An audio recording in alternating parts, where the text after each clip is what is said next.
Taip, tai laba diena dar visiems. Nemačiau, nematau. Šio pranešimo tema gimė iš vieno tokio klausimo, kurį man uždavė vienas studentas, kaip per paskaitas apie Egipto religijos istoriją. Kalbėjom apie Jano Asmano, egiptologo, parašiusio visą eilę knygų apie biblinio monoteizmo ir egiptietiško monoteizmo variacijos sąsajas, jo naudota kosmoteizmo samprata. Vietoj klasikinėje religijotyroje ir religijų istorijoje naudotos ir tebe naudojamos politeizmo sąvokos. Jo aiškinimu kosmoteizmas yra sąvoka, kuri geriau tinka paaiškinimui tų archainių dieviško pasaulio arba dievybių pasaulio. Aš veteraną greitai, kad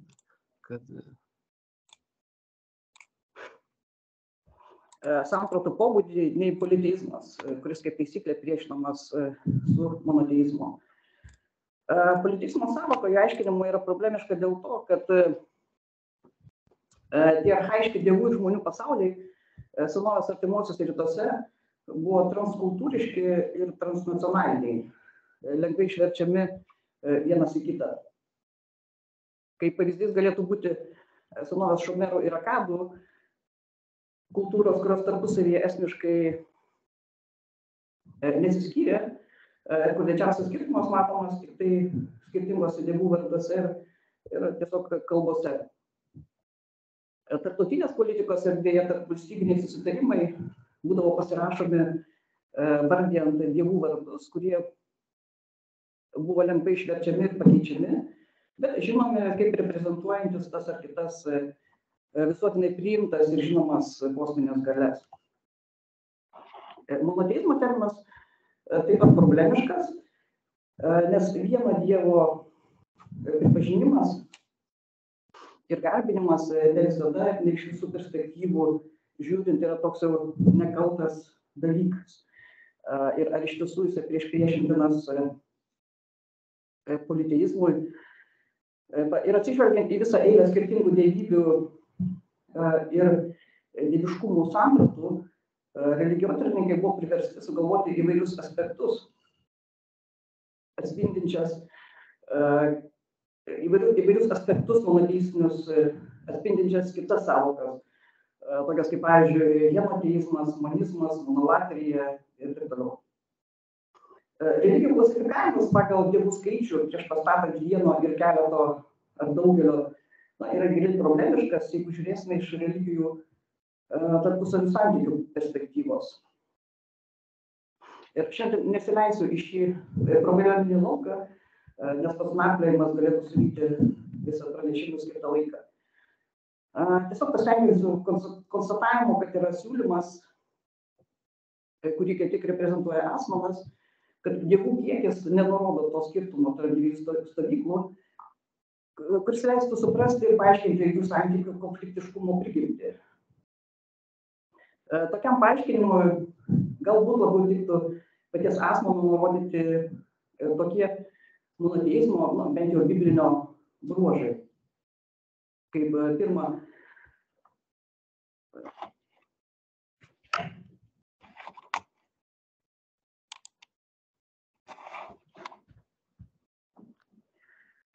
monoteistinis dieviškumo supratimas brėžia ribą pirmiausia tarp tikros ir netikros religijos arba religijų, o ne tarp skirtingų tų pačių pasaulį valdančių galių, reprezentacijų ir praktikų. Ir kaip toks jisai yra didžia dalimi ateistinis daugelio pasaulyje egzistuojančių religijų atžvilgių, priskirdamas jas prie pagoniškų arba stabmeldiškų praktikų.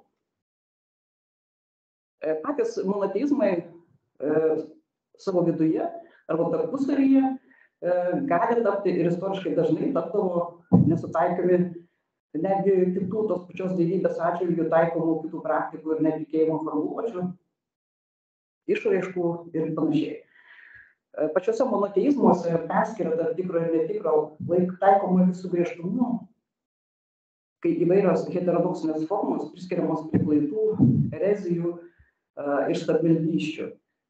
Net jeigu tos atskiros formos išpažinėjai šventai įsitikinę, kad garbina vieną ir tą patį Dievą.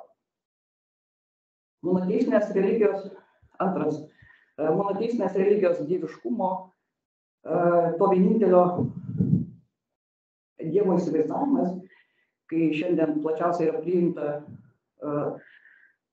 suvokia jį kaip neregimą, neapčiuopiamą anapus laiko ir erdvės. Tai yra transcendentiška pasaulio kūrėja, kuriam negalima priskirti antropomorfinių pavydalų, nebent metaforiškai, ir kurio negalima suvesti į kokias nors gamtinės galias. Šioje vietoje galbūt ir galima būtų rasti monoteistų nesutarimus, viena vertus tarp judaizmo ir islamo iš vienos pusės ir krikščionybės iš kitos, nes pastarojoje dieviškas įsikūnijimas, dievasūnystė yra labai problemiškas dalykas. Tačiau nesutarimai yra pačiame judaizme tarp tų, kurie prisilaiko gryno, šito minėto transcendentinio Dievo supratimo, kas buvo ypač būdinga nuo Vilniaus Gaono įsitvirtinusiai litvakų arba mitnagėdų tradicijai, ir tų, kurie plėtodami gausią kabalistinę ir kitokią žydų mistinių mokymų medžiagą, dieviškų galių veikimą išvelgia veikiant pačiame pasaulyje imanentiškai. Ir dėl to kartais litvakų ir bendrai chasidizmo priešininkų kaltintų panteizmu. Tačiau ir šį gana plačiai priimtą žinomą paveikslą komplikuoja tokie autoriai kaip Danielis Bojarinas, kuris teigia, kad toks išgrynintas ir abstrakčių tapęs judaizmo, monoteizmo supratimas pradėjo įsitvirtinti bent jau Europoje vėlyvaisiais viduramžiais po viduramžių žydų filosofo Mozės Maimonido knygos Pasimetusiųjų vadovas recepcijos, bet ypač apšvietos amžiuje, vystantis judaikos mokslo disciplinai, kur apšvietos kontekste dirbusiems žydų mokslininkams apologetiškai teko konstruoti išgrynintą judaizmo vaizdinį, apvalytą nuo formų, praktikų ir tikėjimų, kurios laikytos svetimkūnėmis, laiko apnašomis, svetimomis įtakomis ir nesusipratimais.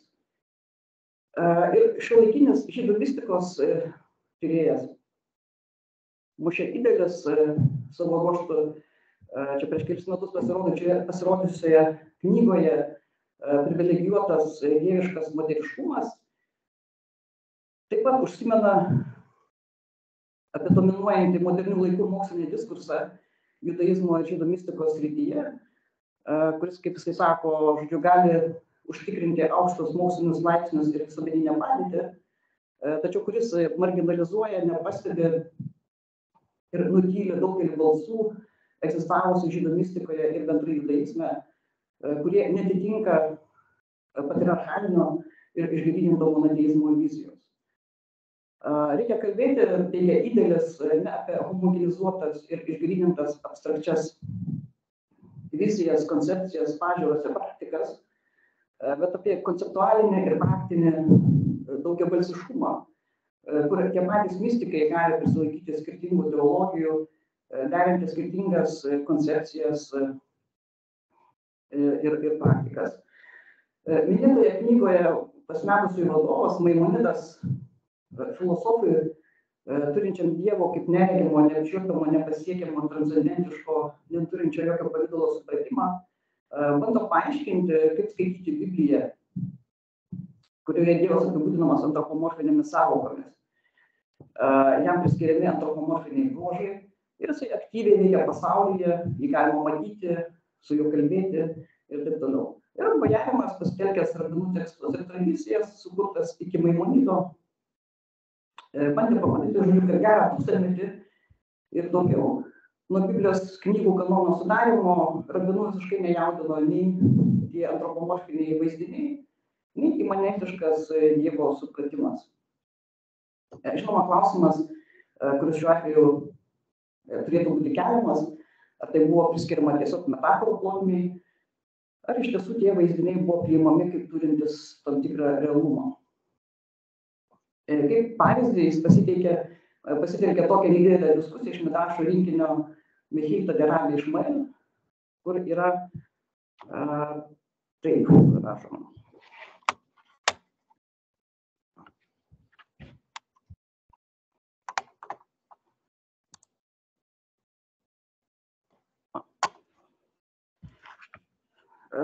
Šis jaunas mėnulis bus jums. Rabis Išmaelis pasakė, Mozė parodė Izraeliui jauną mėnulį ir pasakė, šitaip turėsite per kartas prisilaikyti jauną mėnulio ir nustatyti juo mėnesių pradžią. Rabis Akiva pasakė, tai vienas iš trijų dalykų, kurie Mozėje buvo keblūs ir visus juos ta vieta, Amon, tai yra toks rabiniškas talmudinė nuoroda į Dievą,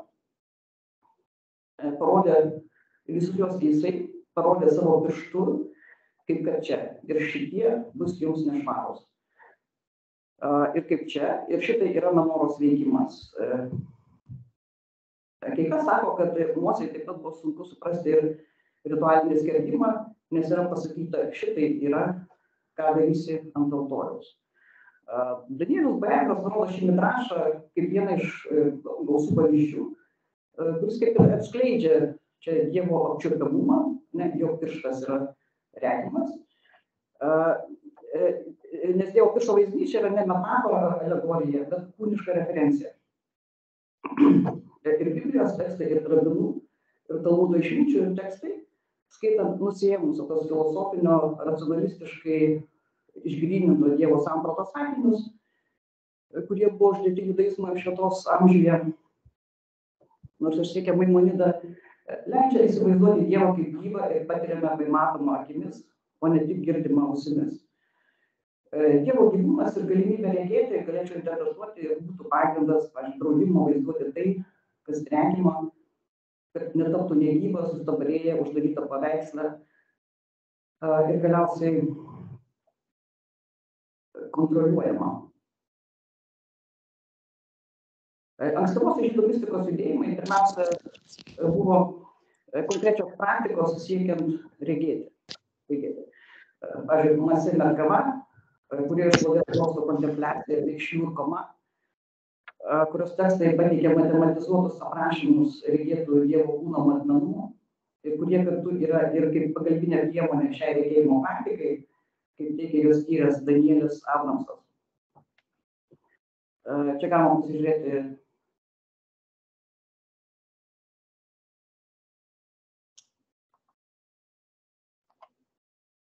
čia yra Šniurkoma mistikos mistinių praktikų fragmentas. Rabis Išmaelis pasakė, aš regėjau karalių, šventąjį, tebūnie palaimintas, sėdinti aukštame soste, o jo kariūnai stovėjo priešais jį iš dešinės ir iš kairės. Po to kalbėjo man angelas buvimo kunigaikštis, Pašynos kunigaikštis, kurio vardas yra Metatron. Metatron, Ruach, Piskonit, Edmon, Kibron, Sigron, Meton, Metan ir Nedit ir Nedfit.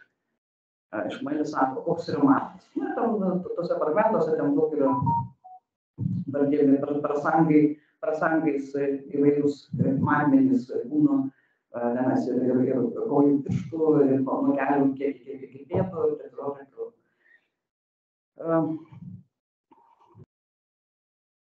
Toliau yra Masė Merkava, tai yra praktikos fragmentas iš Babilonijos Talmudo traktato Hadyka, kur taip yra pasakojama.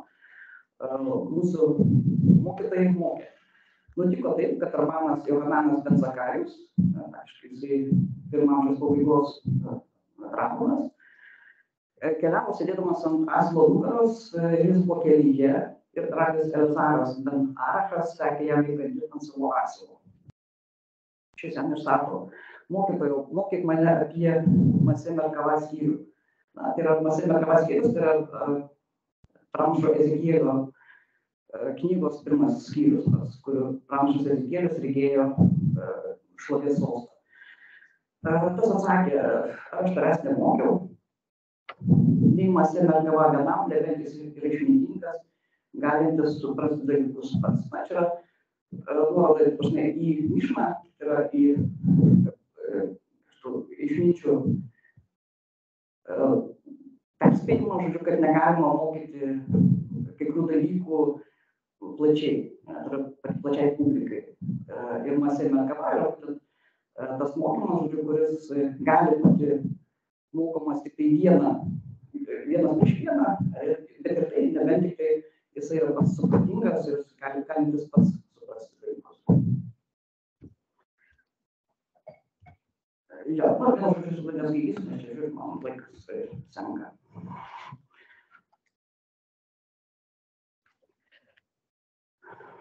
Taip.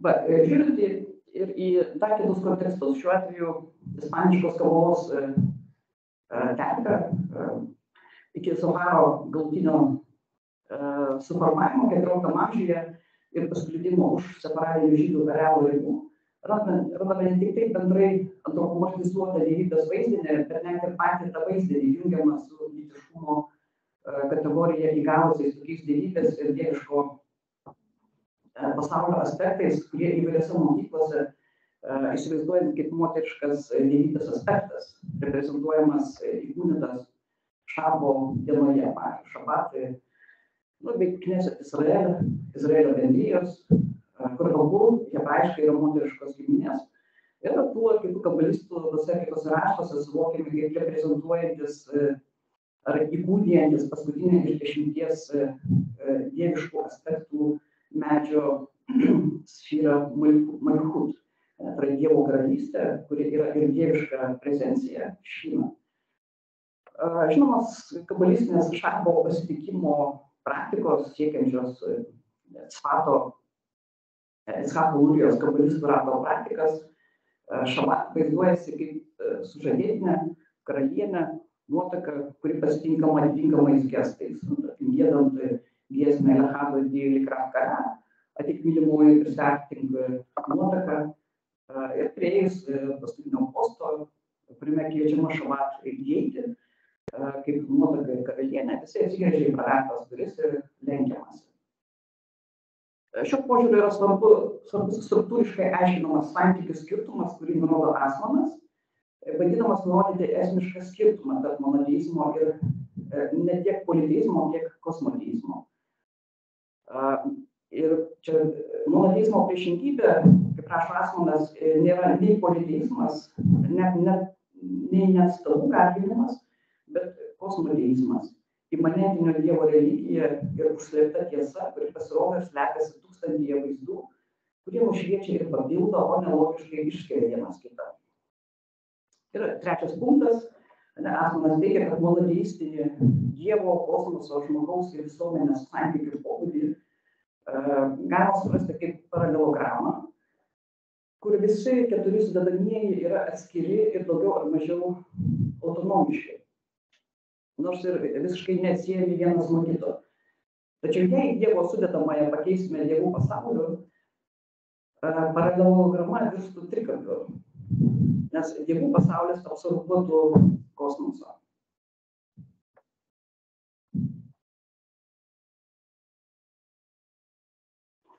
Ir čia yra citata paties Asmano iš knygos The Price of Monotheism, kur jisai išskleidžia šitą idėją. Jei mes galvojame apie pasaulį kaip apie paralelogramą, sudarytą iš Dievo, kosmoso, žmogaus ir visuomenės, tada iš pradžių pastebime, kad ši paralelograma paverčiama trikampiu, kai tik Dievas pakeičiamas dievų pasauliu.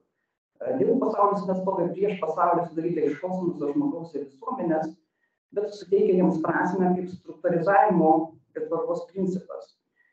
Pirma, dievų pasaulis sudaro kosmosą, suprantama kaip sinergetinis susiliejančių ir prieštaringų jėgų procesas.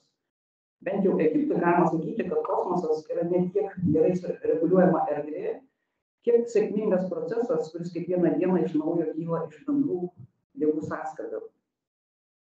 Su tuo tampa aišku, kad ir kaip pliuralizmo principas yra neįveikiamai įrašytas į šią pasaulėžiūrą, kosminis procesas prarastų savo sinergetinį pobūdį, jei jį būtų galima suprasti kaip vieną Dievo planą. Antra, dievų pasaulis įeina į visuomenę ir valstybę tiek, kiek dievai valdo pasaulio reikalus. Visos didžiosios dievybės yra savo atitinkamų miestų dievai, kiekviena svarbi gyvenvietė yra globojama dievybės, kultas yra ne kas kita kaip duoklė, kurią dievams skolingi žmonės, kaip civiliniams viršininkams.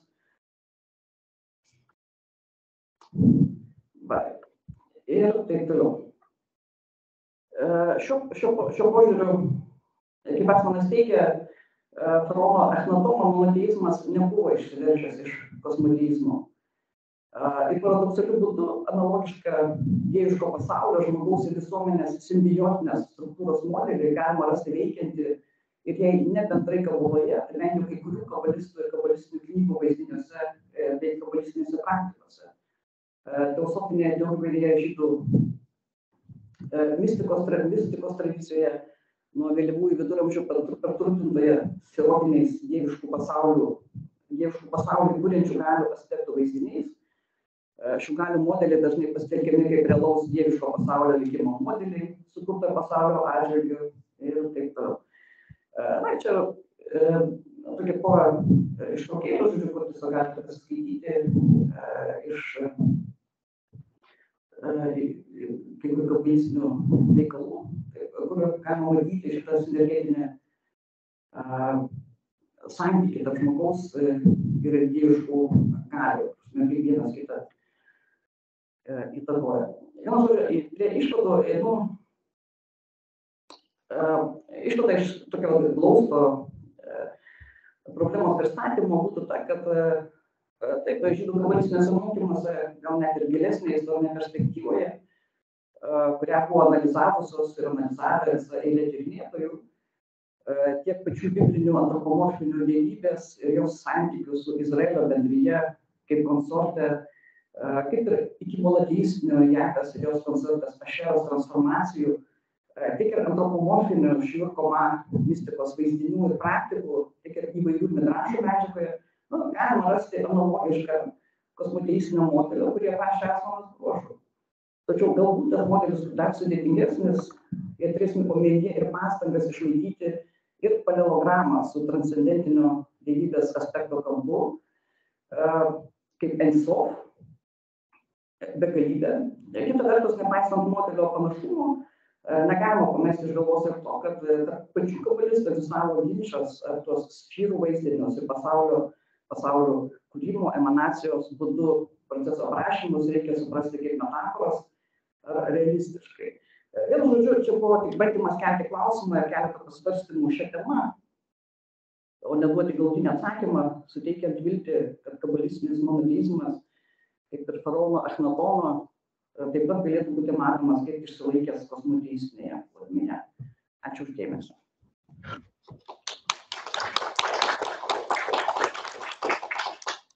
Ačiū Aušrai už laiką, punktualų daugmaž.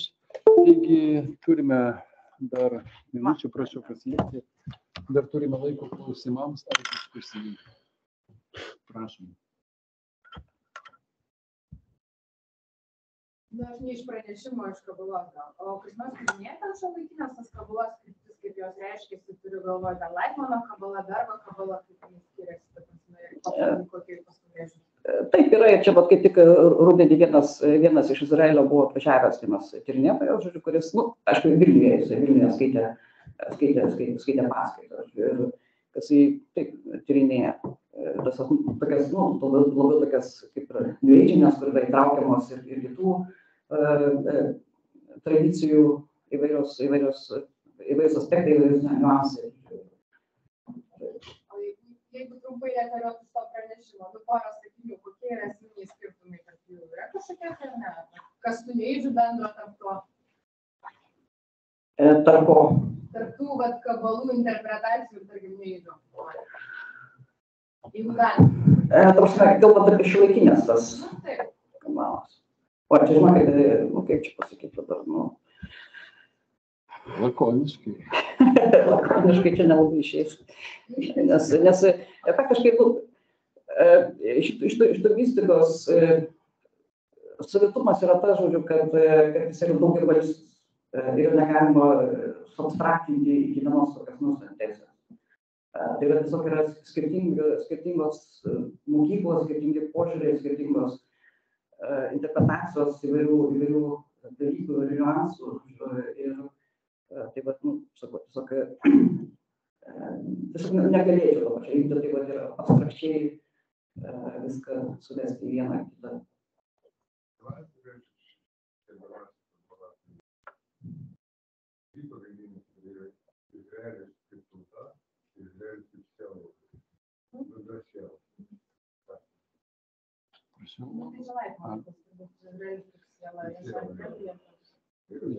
Jūs galit padiskutuoti, bet pasinaudokim progą užduoti klausimus pranešėjai. Aš užduosiu klausimus, tiesiog pridėsiu šiokį tokį komentarą, nes kadangi čia irgi buvome toje pačioje Boazo puslapio skaitoje, tai būtent Boazo vienas centrinių irgi pastebėjimų, kuo skiriasi toji, tarkime, tradicinė kabala nuo šiuolaikinės kabala, tai tuo, kad tradicinė kabala yra stipriai orientuota į tekstų egzegezę, tai yra daugiau kontempliacinė tam tikra praktika, o šiuolaikinė kabala ypatingai pasižymi tos grynosios praktikos išryškinimą.